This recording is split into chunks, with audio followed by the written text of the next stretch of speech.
Hello dear students, मैं आज आपके लिए बताऊंगा कि वो आज जो यूपी बोर्ड का रिजल्ट आया है उसमें 10th क्लास के जितने भी स्टूडेंट्स क्वालिफाई हुए हैं उनके लिए मेरे पास एक बेहतर प्लान है कि अब उनको मुझे एक्सप्लेन करना है कि वो 10th के बाद किस तरफ जाए। वो साइंस ग्रुप लें, आर्ट्स ग्रुप लें, कॉमर्स ग्रुप लें, कौन सा ग्रुप सेलेक्ट करें या एग्रीकल्चर का ग्रुप सेलेक्ट करें। मैं आज उस पर आपको एक कंप्लीट डिस्कशन करने जा रहा हूँ और ये डिस्कशन आपका वेरी इंपॉर्टेंट होने वाला है। क्यों? क्योंकि आप फर्स्ट ईयर में एडमिशन लेने से पहले अगर आपको पूरी अगर नॉलेज है या आपको कम से कम इतनी नॉलेज है कि आप जो सेलेक्ट करने जा रहे हैं वो आपके फ्यूचर से रिलेटेड है या नहीं, आप वही चीज़ को सेलेक्ट करें जिससे आपका फ्यूचर में उस चीज़ को यूज़ किया जा सके और उस चीज़ का फ़ायदा हो सके। अगर आपने गलती से एक ऐसी चीज़ को सेलेक्ट कर लिया जो आपके फ्यूचर में कुछ और होगा और आप चाहते कुछ और हैं, तो वो आपकी मेहनत जो है सक्सेस नहीं होगी और बल्कि आपको सिर्फ एक पछतावा मिलेगा। एक चीज़ राइट ना। देखो, सबसे पहले एक बेस्ट एग्जांपल आपके लिए कि आप एक डॉक्टर बनना चाहते हैं बट आपने वो चीज़ ले ली जो इंजीनियर बनने के लिए है, तो क्या आप डॉक्टर बन पाएंगे? नहीं बन पाएंगे ना। ऐसे ही अगर आप इंजीनियर बनना चाहते हैं और आपने ले लिया वो चीज़ जो आप डॉक्टर बनने के लिए हेल्पफुल है, तो क्या आप इंजीनियर बन पाओगे? नहीं बन पाओगे ना।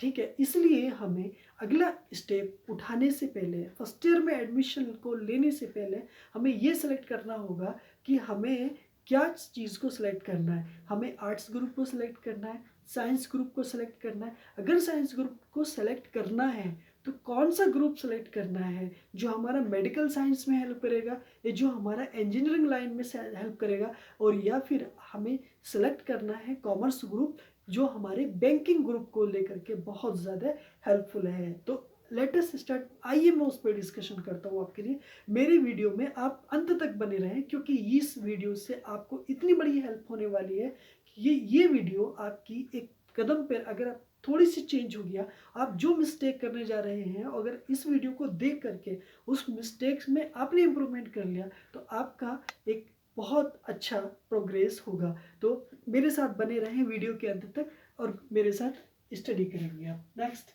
देखिए, आज आपका क्लास 10th का रिजल्ट आया है यूपी बोर्ड का। यूपी बोर्ड 10th क्लास का रिजल्ट आज आ गया है और सारे बच्चों को सबसे पहले मैं ये बता देना चाहता हूँ कि जिन बच्चों ने एग्ज़ाम दिया है उस एग्ज़ाम में क्वालिफाई हुए हैं उनको मेरी तरफ से बहुत बहुत शुभकामनाएं, बहुत बहुत मुबारकबाद देना चाहता हूँ। और जो बच्चे 1 या 2 नंबर से रह गए हैं या किसी वजह से एग्ज़ाम क्वालिफाई नहीं करे आए हैं, फेल हो गए हैं, तो वो भी डिप्रेशन में ना जाए एक तरह से। क्यों? क्योंकि उनके लिए अगला चांस होता है किस चीज़ का? इम्प्रूवमेंट का। और ये इम्प्रूवमेंट के फॉर्म आप अपने स्कूल से कांटेक्ट रहें, अपने प्रिंसिपल साहब से कांटेक्ट रहें, अपने टीचरों से कांटेक्ट रहें। और आप जिन सब्जेक्ट में फेल हुए हैं या रह गए हैं उन टीचरों से आप मिल करके रहें, उनसे बात करें, उनसे आप ये डिस्कशन करें कि अब हमें नेक्स्ट क्या करना है। उसके लिए मैं बेस्ट एग्जाम्पल आपको देता हूँ कि उसके फॉर्म भरे जाएंगे और उसका 1-2 एग्ज़ाम होगा और आप आगे क्वालिफाई हो जाएंगे। इज राइट ना। Let us start. तो मैं पहले बात करता हूँ उन सभी स्टूडेंट्स के लिए जिन बच्चों का रिजल्ट आज आया है 10th क्लास वालों का। तो देखो, 10th क्लास का बोर्ड का आज रिजल्ट आया है और क्लास फर्स्ट ईयर में उनको एडमिशन लेना है, यानी कि क्लास फर्स्ट ईयर में उनको एडमिशन लेना है और यूपी बोर्ड क्लास का 10th का रिजल्ट आया है। सबसे पहली बात तो ये है कि अब उन्होंने 10th क्लास को क्वालिफाई कर लिया है और वो एक कदम आगे जा चुके हैं और वो जो अगला स्टेप है, अगला कदम है, वो उन्हें कैसे रखना है उसके बारे में मैं आपको डिस्कस करूंगा। ठीक है। नेक्स्ट देखो, 10th क्लास में आपके यहाँ पर 6 सब्जेक्ट थे। नंबर 1, सबसे पहला सब्जेक्ट था आपका हिंदी। सबसे पहला सब्जेक्ट था आपका हिंदी। उसके बाद सेकंड सब्जेक्ट था आपका इंग्लिश और थर्ड सब्जेक्ट था आपका मैथ। फोर्थ सब्जेक्ट था आपका साइंस और फिफ्थ सेंटेंस था आपका social science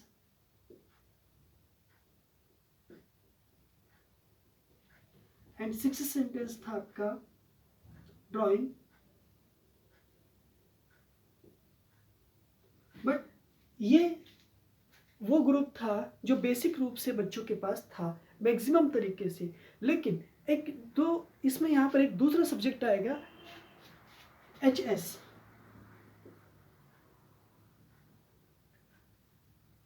home science, HS। तो देखो यहाँ पे HS बेसिक रूप से गर्ल्स के पास होता है।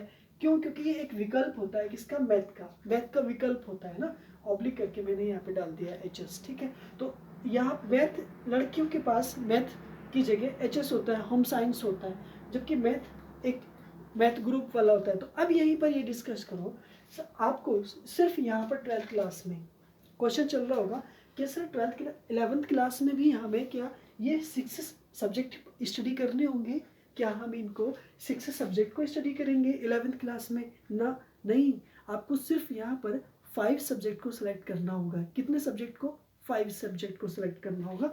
Let us start. नंबर 1 पहला सब्जेक्ट, तो पहले हम उन पे डिस्कस कर लेते हैं जो यहाँ भी हैं और यहाँ भी हैं। ओके, इधर भी हैं और इधर भी हैं। तो ऐसे कौन सा सब्जेक्ट है जो इधर भी है और इधर भी है? तो यहाँ पर आपका आया पहला हिंदी। ओके, नेक्स्ट तो अब दूसरा सब्जेक्ट कौन सा आया? दूसरा सेकंड सब्जेक्ट आया आपका इंग्लिश। मेरे भाई एक बात ध्यान दो कि देखो, Hindi and English all students के पास होने हैं, चाहे वो साइंस ग्रुप का हो, चाहे वो कॉमर्स ग्रुप का हो, चाहे वो आर्ट्स ग्रुप का हो। Is right? क्यों? क्योंकि अब यहाँ पर ये चीज़ 3 पार्ट्स में डिवाइड होने जा रही है। कितने पार्ट्स में? 3 पार्ट्स में। नंबर 3 पॉइंट आपका फिजिक्स, नंबर 4 आपका केमिस्ट्री,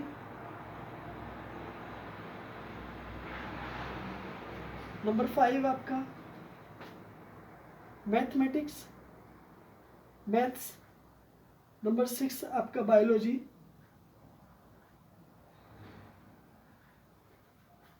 एंड नंबर 7 आपका कॉमर्स, एंड नंबर 8 आपका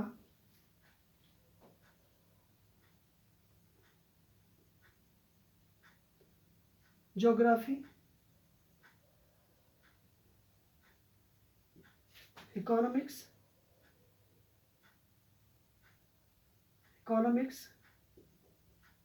सोशियोलॉजी, सिविक्स, पॉलिटिकल साइंस,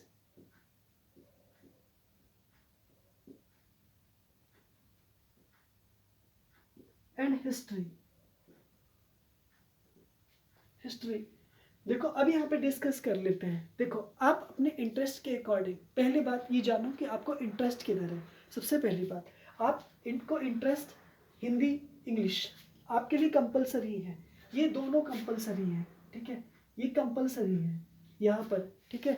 तो ये कंपलसरी है आपके लिए, तो आपको यहाँ से ये दोनों तो रहने हैं, ठीक है। उसके बाद फिजिक्स केमिस्ट्री और मैथ्स, एक ग्रुप आपका ये वाला बन गया, फिजिक्स केमिस्ट्री मैथ। तो एक ग्रुप, पहला ग्रुप आपका बना हिंदी इंग्लिश फिजिक्स केमिस्ट्री और मैथ्स, पहला ग्रुप आपका ये बना। बट जो दूसरा ग्रुप बनेगा आपका, वो बनेगा Hindi English physics chemistry and biology बना। तो देखो यहाँ पे ध्यान दो, एक ग्रुप बना आपका PCB और एक ग्रुप बना आपका PCM। ओके, तो आप PCM से करोगे तो आप इंजीनियर बनोगे, आप PCB करोगे तो आप MBBS बनोगे। भाई क्लियर, समझ आ गई नहीं? ठीक है। तो PCB आपको फिजिक्स केमिस्ट्री बायोलॉजी नीट की तरफ लेके जाएगा, ठीक है, और ये PCM आपको IIT JEE की तरफ लेके जाएगा। जैसे PCB नीट और IIT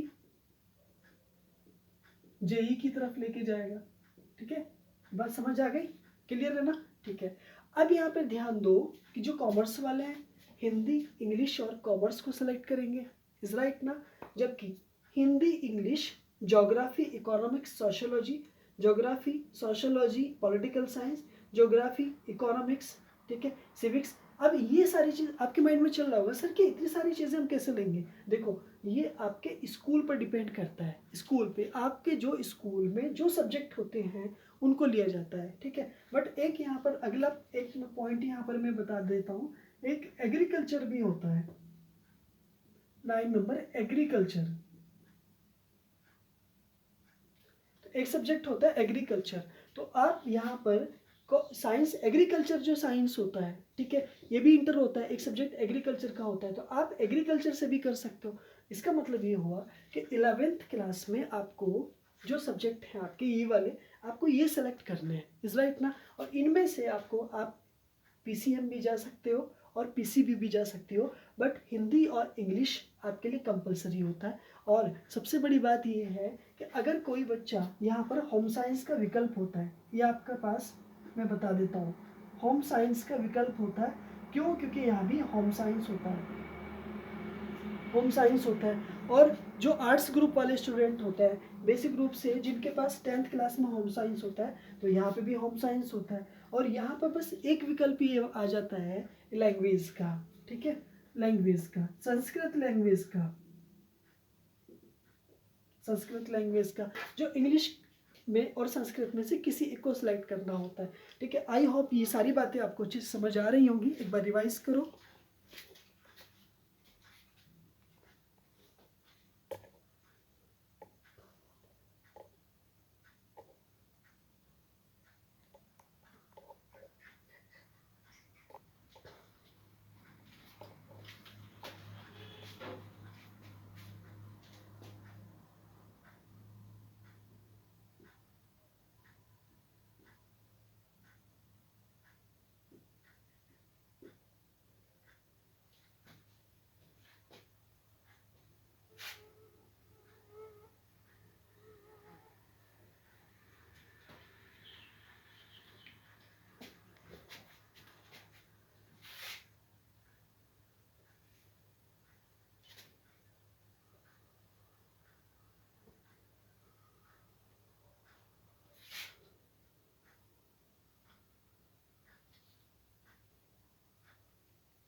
दोबारा से रिवाइज करो। देखो क्लास 10th में यूपी बोर्ड का जो रिजल्ट आया, लगभग 3 लाख स्टूडेंट, 30 लाख स्टूडेंट लगभग इसमें थे, जो कम से कम ऑल स्टूडेंट्स, लगभग मैक्सिमम स्टूडेंट्स क्वालिफाई हुए हैं। लगभग 85% जो रिजल्ट रहा है, हिंदी, इंग्लिश, मैथ, ठीक है, maths, science, social science, drawing and home science.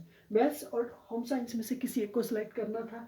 उसके बाद में हिंदी, इंग्लिश, साइंस और सोशल साइंस, तो ड्राइंग 5 सब्जेक्ट आपके थे, जबकि आपका मैथ्स और होम साइंस के रूप में एक वैकल्पिक था। नेक्स्ट आपके लिए देखो, हिंदी, इंग्लिश कंपलसरी है, आप चाहो किसी भी स्ट्रीम से आप लेकर के आ जाओ। फिजिक्स, केमिस्ट्री, मैथ्स में से किसी, ये पांचों सब्जेक्ट आपका एक हो गया, बीएससी कहलाएगा HEPCM के नाम से। मैथ को हटाओगे, बायोलॉजी लगाओगे, तो Hindi, English, physics, chemistry, biology के नाम से आ जाएगा। हिंदी, इंग्लिश, उसके बाद कॉमर्स आपका आ जाएगा, ठीक है, और उसके बाद आपका एग्रीकल्चर भी आ जाएगा, ठीक है। यहाँ पर किसी का एक का सेलेक्ट करना, Hindi, English, geography, economics, sociology, civics, या इनमें से एक का करना है। होम साइंस यहाँ पर आपको मैथ की जगह है, सेम वही प्रोसेस है जो 10th क्लास में है। तो इस तरह से आपको अगर इंजीनियर बनना है तो आपको PCM लेना होगा, डॉक्टर बनना है तो आपको PCB लेना होगा। क्लियर, समझ में आ गया।